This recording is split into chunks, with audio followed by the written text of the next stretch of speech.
প্রিয় শিক্ষার্থী, তোমরা সবাই ভালো আছো আমি আশা রাখছি। আর বাড়িতে তোমাদের নিয়মিত পড়ালেখা চালিয়ে যাচ্ছ এই আশাও রাখছি। তোমরা বেশ ভালো বাড়িতে পড়ালেখা করো, এটা আমি জানি। এবং নিয়মিত তোমার অর্থনীতি বইয়ের যে চিত্রগুলো আছে এগুলো তোমরা নিয়মিত প্র্যাকটিস করো। তো আজকে তোমাদেরকে আমি আবারও অনলাইন ক্লাসে স্বাগত জানাচ্ছি। আমি আশিস কুমার সরকার, প্রভাষক, অর্থনীতি, police lines school and college, Bogura এর পক্ষ থেকে। আজকে ক্লাসের আলোচ্য বিষয় হচ্ছে চাহিদা, সূচি এবং চিত্র। আমি এখানে একটা চিত্র অর্ধেক ফরম্যাট অঙ্কন করেছি। তো এর আগে বলে নেই, আজকে দশম শ্রেণীর লেকচার সংখ্যা হবে 7। দশম শ্রেণীর আমার অনলাইন ক্লাসের সংখ্যা হবে 7 এবং তোমাদের আলোচনার বিষয়টি হচ্ছে সেকশন 3 অর্থাৎ অধ্যায় 3। অধ্যায় 3-এর নাম হচ্ছে উপযোগ, চাহিদা, যোগান ও ভারসাম্য। উপযোগ, চাহিদা, যোগান ও ভারসাম্য, এই অধ্যায় 3 থেকে আজকে চাহিদা কি, চাহিদা সূচি, চিত্র, এগুলো বিস্তারিত আলোচনা করব। পূর্বের ক্লাসে আমরা অর্থাৎ লেকচার 6-এ আমরা সাধারণভাবে চাহিদা কাকে বলে, সূচি কাকে বলে, চিত্র কাকে বলে শুধু জেনেছি, কিন্তু আজকে জানবো কিভাবে চিত্র অঙ্কন করতে হয়, এইটা আজকে আমরা জেনে নেব। তো আমরা আসি, প্রথমে বলে নেই চাহিদা কি। চাহিদা হচ্ছে কোনো দ্রব্য পাওয়ার পিছনে 3টি বিষয় যদি থাকে: দ্রব্যটি পাওয়ার আকাঙ্ক্ষা, প্রয়োজনীয় অর্থ অর্থাৎ অর্থ ব্যয়ের সামর্থ্য এবং অর্থ ব্যয়ের ইচ্ছা। তাহলে দ্রব্যটি পাওয়ার আকাঙ্ক্ষা, অর্থ ব্যয়ের ইচ্ছা এবং প্রয়োজনীয় অর্থ, এই 3টি বিষয় যদি থাকে তাহলে তাকে চাহিদা বলবে। এখন আমরা আসি চাহিদা বলল, এখন চাহিদা সূচি কি, চিত্র কি, এটি হচ্ছে মূল বিষয়। আমরা জানি সাধারণত কোনো দ্রব্যের দাম পূর্বের অবস্থার থেকে যদি বৃদ্ধি পায় তাহলে ওই দ্রব্যের প্রতি মানুষের চাহিদা কমে যায়। অর্থাৎ আমরা যদি একটি ছক অঙ্কন করি, প্রথমে এটা যদি ধরি একটি ছক, এদিকে হচ্ছে দাম সমান পি, এদিকে হচ্ছে পরিমাণ সমান আমরা কিউ ধরলাম, কোয়ান্টিটি। তাহলে দাম যদি প্রথমে হচ্ছে আমরা এই চিত্র অনুসারে ধরি, এগুলো আনুমানিক করা যায়, সেই হিসেবে আমরা ধরে নেই দাম যদি 2 টাকা হয়, অর্থাৎ এখানে যদি দাম 2 টাকা থাকে তাহলে এর পরিমাণ হবে 16 একক। এগুলো বাংলায় লিখলেও হবে, সমস্যা নেই। এখন দাম বেড়ে যদি 4 হয়, 4 টাকা হয়, তাহলে অবশ্যই পূর্বে 2 টাকায় ছিল 16, তাহলে এখন আরো 2 টাকা বাড়লো, 4 টাকা হলো, তাহলে অবশ্যই পরিমাণ কমার কথা। হ্যাঁ, চাহিদা কমার কথা। পরিমাণ মানে চাহিদা কমার কথা, চাহিদা কমে গেল। দাম বেড়ে গেলে চাহিদা, এর প্রতি মানুষের চাহিদা কমে যায়। আবার দাম যদি 6 টাকা হয়, 8 টাকা হয়, এইভাবে পরিমাণ কমে যাবে, 8 একক, 4 একক, এইভাবে হবে।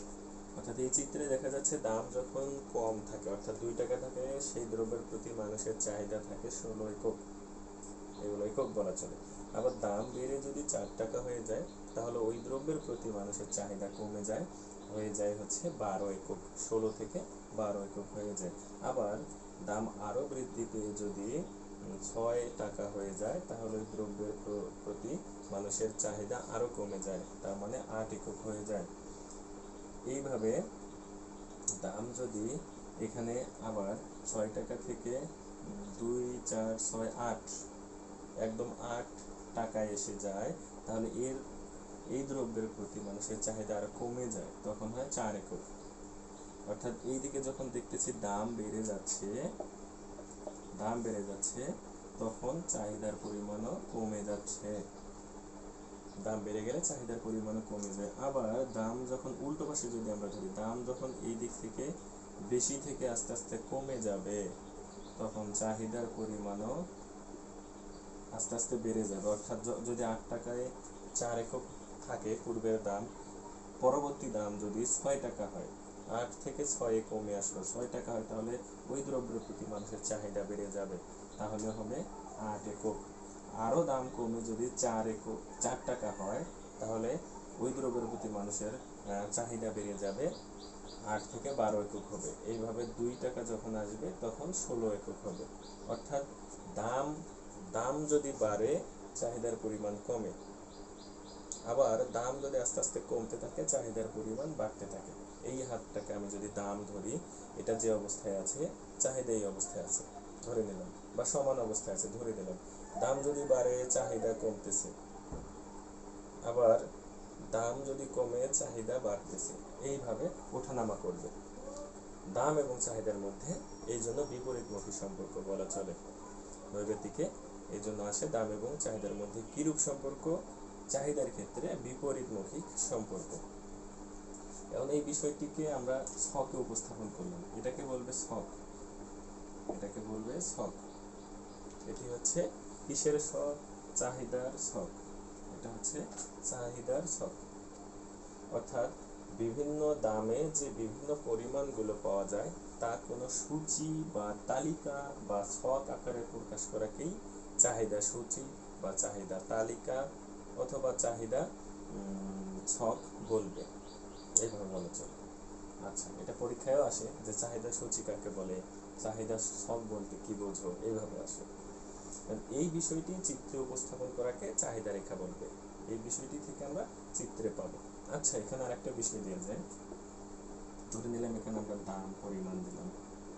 এখন যদি আমরা এখানে বিন্দু দিই, প্রত্যেকটি ক্ষেত্রে একটা করে বিন্দু দিই। প্রথম ক্ষেত্রে এ, দ্বিতীয় ক্ষেত্রে বি, তৃতীয় ক্ষেত্রে সি, চতুর্থ ক্ষেত্রে হচ্ছে আমরা ডি বিন্দু দিলাম, বিন্দুর নাম দিলাম। এগুলো এই অনুসারে চিত্র অঙ্কন করব।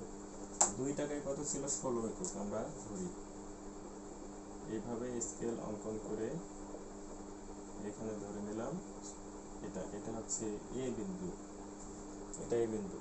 ও আরেকটু বলে নেওয়া যায়, এই দিকে হচ্ছে পরিমাণ, ভূমি অক্ষে, চিত্রের ভূমি অক্ষে এইদিকে হবে পরিমাণ, চাহিদার পরিমাণ এই দিকে ধরা হয়েছে, আর এই দিকে দাম, লম্ব অক্ষে দাম ধরা হয়েছে। সেই অনুসারে যখন 2 টাকা দাম, তখন পরিমাণ ছিল 16 একক এবং নির্দিষ্ট বিন্দু হচ্ছে এ। আবার পরিমাণ যখন 4 টাকা, তখন 12 একক হয়। যখন 4 টাকা, এগুলো স্কেল বসিয়ে ভালো, খালি হাতে একটু আঁকা বাঁকা হালকা হবে। এখানে হচ্ছে এটা হচ্ছে বি বিন্দু, এটা হচ্ছে বি বিন্দু।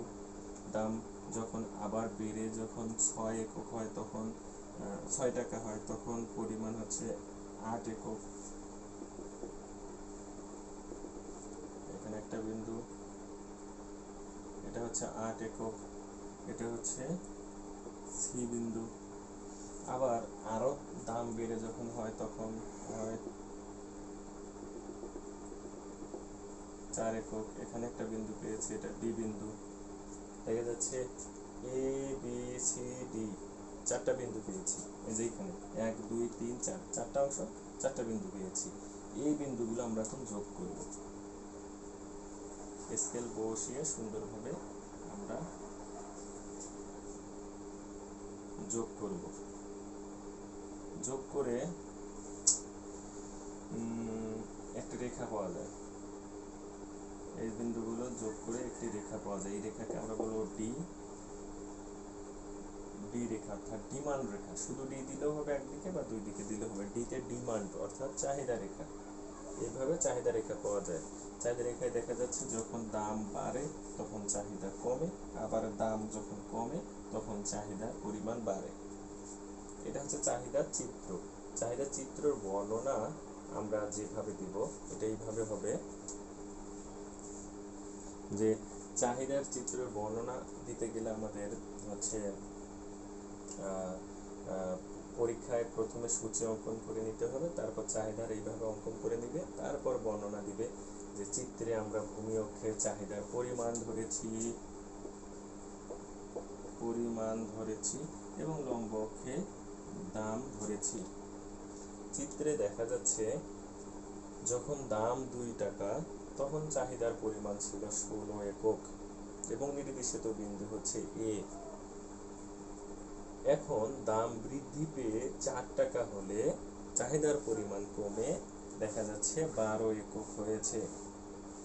অর্থাৎ পূর্বের দামের থেকে পরবর্তী দাম যখন বৃদ্ধি পায় তখন প্রাথমিক চাহিদার থেকে অর্থাৎ প্রাথমিক চাহিদার পরিমাণের থেকে চাহিদার পরিমাণ কমে 12 একক পর্যন্ত আসে। এইভাবে দাম যখন যথাক্রমে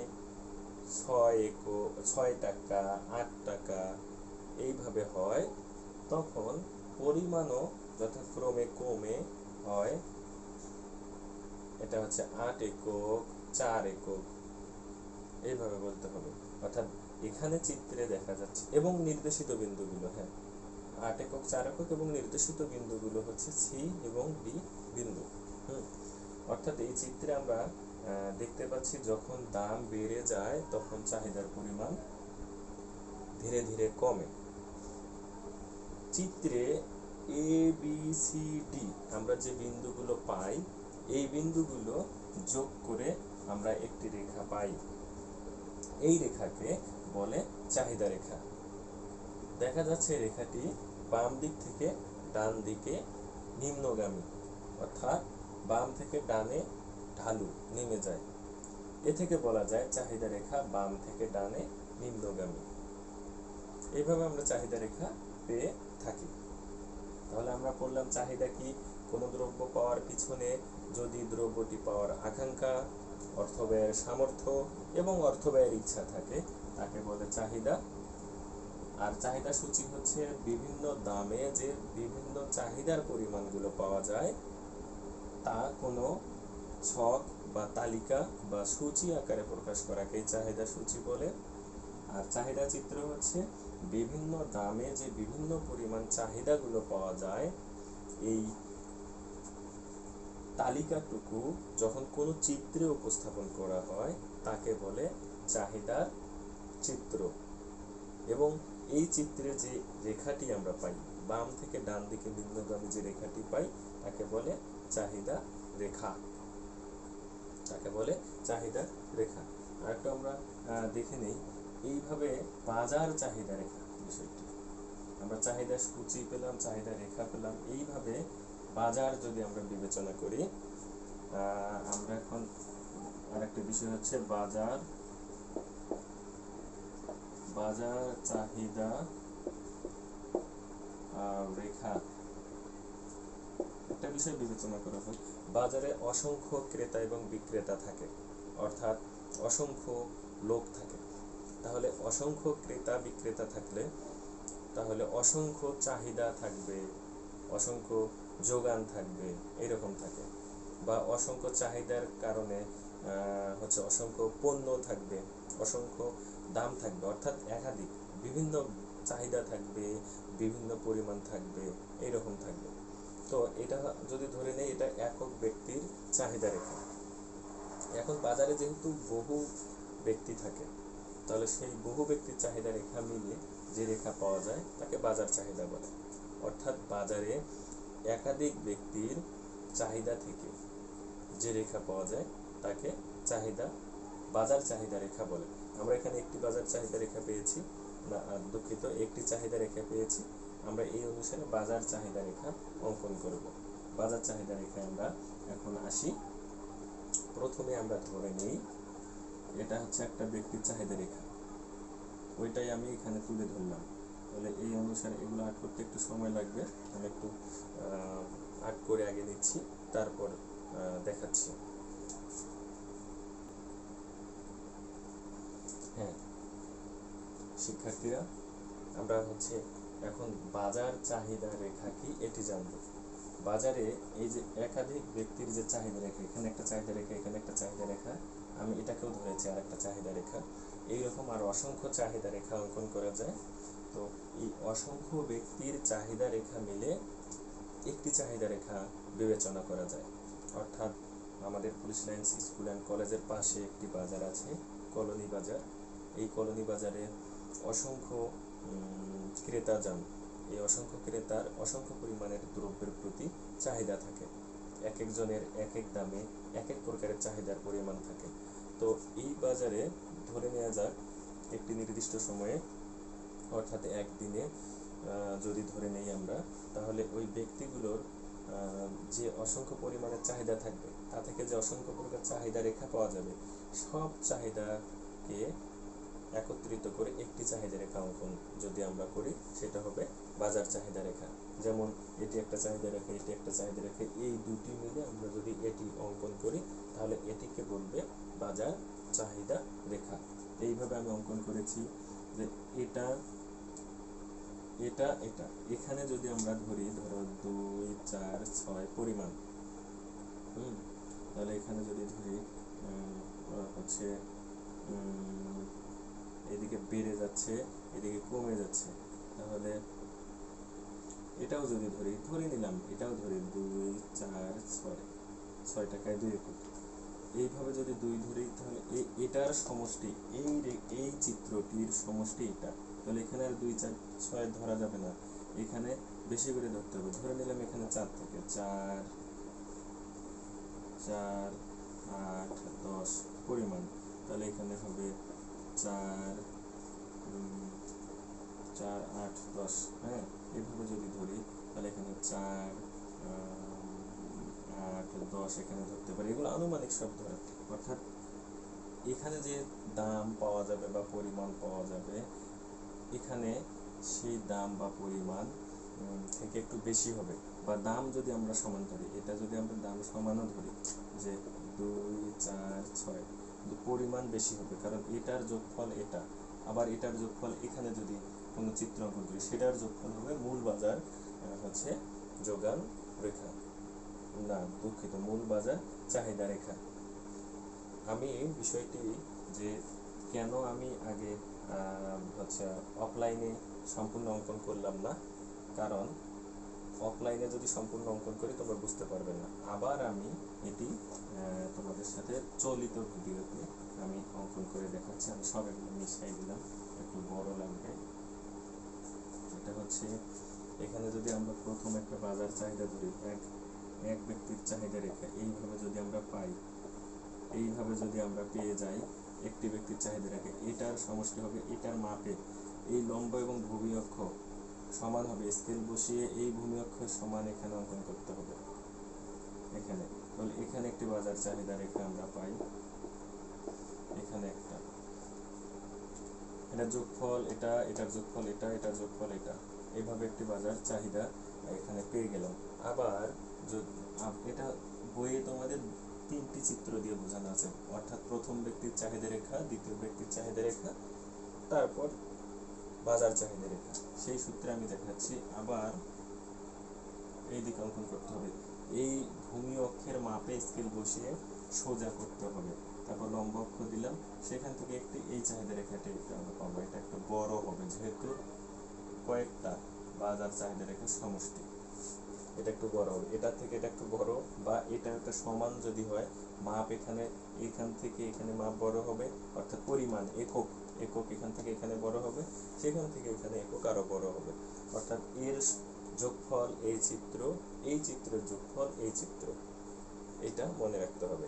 এবং অবশ্যই আরেকটি বিষয়, চিত্রে তোমরা সবকিছু করলে মূল বিন্দু, সেন্ট্রাল পয়েন্ট, অর্থাৎ 0 বিন্দু দিলে না, সম্পূর্ণ চিত্র কাটা, অর্থাৎ মূল বিন্দু দিতে হবে, এটা গেল। তারপর এখানে দাম নির্দেশ করে দিতে হবে, ভূমি লম্ব অক্ষে হবে দাম, পিতে প্রাইস, দাম নির্দেশ করে দিতে হবে। তারপর ভূমি অক্ষ হচ্ছে পরিমাণ, কোয়ান্টিটি, পরিমাণ, এটারও পরিমাণ একই হবে। তারপর এখন এ বি সি ধরলাম, এখানে যেহেতু এ বি সি ধরেছি, এখানে A dash B dash C dash ধরতে পারি, বা A B C D E F এখানে ধরতে পারি, এফ এখানে হচ্ছে জি এইচ, এখানে হচ্ছে I, A B C D E F G H I J K L, এইভাবে ধরতে পারি। এখানে গেল। তাহলে এটি প্রথম ব্যক্তির চাহিদা রেখা, দ্বিতীয় ব্যক্তির চাহিদা রেখা, এবং প্রথম এবং দ্বিতীয় ব্যক্তির চাহিদা রেখা মিলে বাজারে মোট একটি চাহিদা রেখা পাওয়া যায়। এই চাহিদা রেখাকে বলে বাজার চাহিদা রেখা। চাহিদা রেখা খুব গুরুত্বপূর্ণ, ভালো করে তোমরা চাহিদা রেখা পড়বে। এর সাথে বাজার চাহিদা রেখা তো সহজ, চাহিদা রেখা বুঝলে বাজার চাহিদা রেখা বোঝা যাবে, খুব কঠিন বিষয় নয়। এটা দুইটাই জানতে হবে। কোনোবার এটিও পরীক্ষায় আসে, কোনোবার চাহিদা রেখা চিত্র পরীক্ষায় আসে। এবং তোমরা যারা মানবিক বিভাগে পড়ছো এবং অর্থনীতি যারা পড়ছো, তোমাদের এই চাহিদা যোগান উপযোগ, এগুলো এই অধ্যায়ের চাহিদা যোগান উপযোগ ভারসাম্য সব সময়েই পড়তে হবে, যে কোনো ক্লাসে, নবম শ্রেণী, দশম শ্রেণী, একাদশ, দ্বাদশ, ওইদিকে অনার্সের প্রথম বর্ষ, দ্বিতীয় বর্ষ, তৃতীয়, চতুর্থ বর্ষ, মাস্টার, সবসময় চাহিদা যোগান সম্পর্কে জানতেই হবে। এগুলো হচ্ছে অর্থনীতির বেজ, অর্থাৎ ভিত্তি। এই ভিত্তিগুলো ভালোভাবে জানতেই হবে। তাহলে এখন থেকেই কেন না আমরা ভালো করে পড়ি, এখন থেকেই আমরা চাহিদা যোগান ভালো করে পড়ে নিই। তো এই বিষয়টি মাথায় রাখবে। তোমরা সবাই ভালো থেকো। আজকে লেকচার 7-এ তৃতীয় অধ্যায়ে তোমাদের দশম শ্রেণীর যে আলোচনা আপাতত এখানে শেষ করতে হচ্ছে। আগামী দিন, যেহেতু এটি বড় অধ্যায়, আগামী দিন এর উপরে আরও একটি ক্লাস নেই, দেখি আরেকটি ক্লাসে অধ্যায়টি শেষ করা যায় কিনা। তোমরা সবাই ভালো থেকো, বাড়িতে সবাই প্র্যাকটিস করবে। আজকের জন্য এই পর্যন্ত, ভালো থেকো।